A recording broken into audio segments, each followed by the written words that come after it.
Bonjour à toutes et à tous, ici Khalil Djebali pour ce Good Morning Market du 22 mars 2018.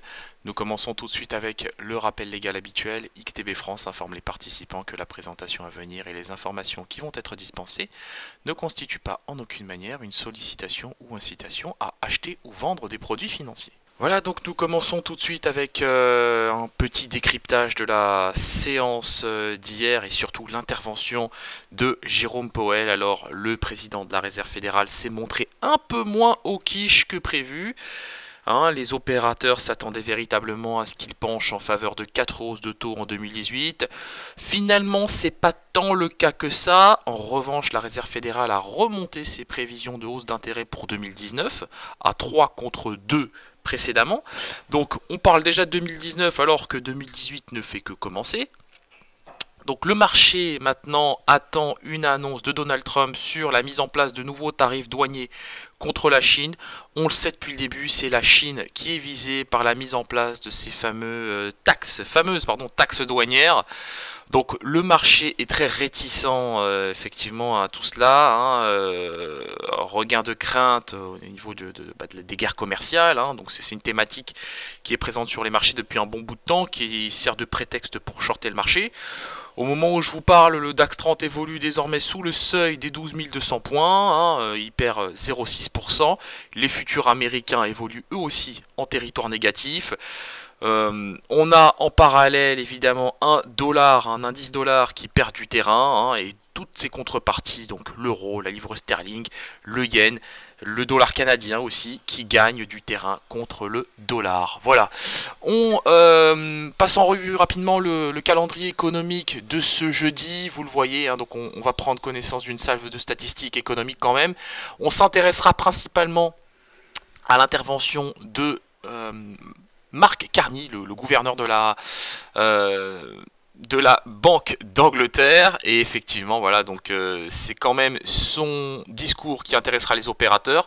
On sait que la politique monétaire de la BOE n'évoluera pas cette année, pour cette réunion, mais on s'intéressera quand même au discours parce que s'il se montre au quiche, là il pourrait effectivement y avoir un peu d'activité, il y aura tout simplement beaucoup d'activité, je devrais dire, sur la livre sterling. Allez, on attaque tout de suite avec l'analyse de la paire euro-dollar. On le voit, les prix continuent de progresser, donc on évolue bien en direction des 1,24 $ pour 1 euro. C'est un niveau que vous connaissez, que nous connaissons chez XTB. C'est pas la première fois qu'on en parle cette semaine. Donc pour l'instant, la toile de fond est parfaitement haussière. On est porté par les moyennes mobiles à 25 et 100 périodes. Bon, on a un RSI qui évolue en zone de surachat désormais, donc bon. Je pense que la toile de fond va, la trame haussière va se poursuivre en direction du niveau des 1,24 $ pour 1 euro. Le DAX 30, voilà. Quand l'euro sourit, le DAX boude. Forcément, le DAX perd du terrain au moment où je vous parle. On vient tester le seuil des 12 200 points. On évolue même un peu en dessous de ce niveau, autour des 12 199. Voilà, là, on vient de remonter au-dessus du niveau des 12 200 points. Donc, bon, on sent la fébrilité quand même sur cet indice. Je rappelle la présence du gap haussier formé la semaine dernière entre le niveau des 12 163 et 12 154. Je pensais que c'était des niveaux que nous ne reverrions pas de sitôt. Et là, aujourd'hui, je suis contraint et forcé, j'ai envie de dire, de les envisager désormais. Je sais que cette semaine, on est venu tester le niveau des 12 163 sans succès, hélas. Je peux pas dire pour aujourd'hui que je suis très haussier sur l'indice DAX 30. Je pense plutôt qu'on ira sans doute tester le niveau des 12 150 points, si et seulement si nous arrivons à nous affranchir du support des 12 200 points sur l'indice DAX 30. Dans le cas inverse, dans le cas contraire, je serai acheteur de DAX 30 en direction du niveau des 12 260 points, et par la suite je tablerai sur un retour à 12 397 points. Mais en tout cas pour l'heure, j'ai un biais plutôt baissier, et je me dis que si on arrive à casser le support des 12 200 points, et bien là ce sera sans doute retour sur le seuil des 12 150. Le gold qui, sans grande surprise, s'envole. On a un dollar qui perd beaucoup de terrain ce matin. En contrepartie, on a un gold qui s'envole. Ajoutez à cela le discours relativement dovish de Monsieur Powell, et ça donne un gold qui retrouve des couleurs. Voilà, donc là le gold évolue au-dessus du seuil des 1330 $ l'once. Je pense qu'on va continuer de travailler en direction des 1335. Certains anticipent déjà le niveau des 1400 $ l'once sur le gold. Alors je ne serai pas aussi optimiste que ça sur l'actif.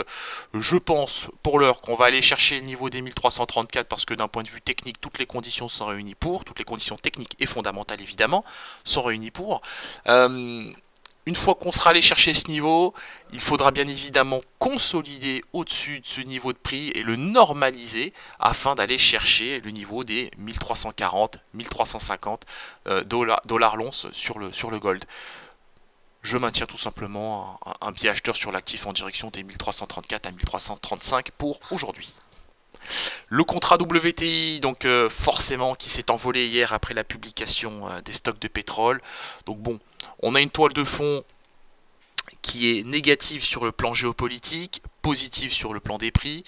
Je ne reviens pas sur le conflit diplomatique entre l'Arabie Saoudite et l'Iran. On a des stocks qui se contractent aux États-Unis, on a un rebond de la demande, donc ça c'est plutôt positif. Je table sur un retour des prix sur le seuil des 66,2 $ le baril prochainement sur le contrat WTI. Vous le saviez, cette semaine nous avions un biais acheteur en direction des 64,2. C'est désormais chose faite. Donc il convient maintenant désormais de viser dans un premier temps le niveau des 65,6 et par la suite le niveau des 66 $ le baril. L'indice S&P 500 est là qui s'effondre. Véritablement, donc les futurs américains perdent beaucoup de terrain au moment où je vous parle. Voilà, donc nous le vivons en direct, j'ai envie de dire, enfin c'est quand même le cas de le dire ici. Donc on vient tester des seuils majeurs sur les indices, 12 200 points sur le DAX 30, 2700 points sur l'indice S&P 500. Attention, si nous cassons le niveau des 2700 points sur le DAX 30, c'est-à-dire ce que nous sommes en train de faire au moment où je vous parle, il y aura une forte probabilité pour que les prix aillent chercher le niveau des 2680. Nous terminons avec le Bitcoin qui se stabilise, le Bitcoin, juste en dessous du niveau des 9000 $. Donc bon, on est sorti par contre de ce canal ascendant sur le Bitcoin. Les prix évoluent en légère tendance baissière, plutôt je dirais les prix consolident, mais on a des velléités baissières puisque les prix sont capés par les moyennes mobiles à 7 et 21 périodes. On a un RSI qui se stabilise au-dessus de sa zone de neutralité, donc on ne peut pas dire qu'il y a péril dans la demeure, évidemment. Maintenant, je n'exclus pas un retour des prix sur le seuil des 9111, voire même 9500 $ pour un Bitcoin, mais bon, je pense qu'on reverra plutôt le niveau des 9500 d'ici la semaine prochaine, enfin sur la semaine prochaine. On se quitte sur cette note, on se retrouve évidemment aujourd'hui à 15h15 pour notre live trading, donc ce sera l'occasion de revenir sur le discours de Jérôme Powell, de passer en revue les thématiques de guerre commerciale, c'est quand même pas très sain comme toile de fond. Ces thématiques de guerre commerciale, je le rappelle, on a un marché qui est pénalisé par les velléités protectionnistes de Donald Trump, qui voudrait imposer de nouveaux tarifs douaniers contre la Chine. Donc le marché est focus sur cette thématique. Vous retrouverez ce propos dans l'analyse matinale évidemment. D'ici là, rendez-vous à 15h15 pour un débriefing complet. Merci à vous et à tout à l'heure.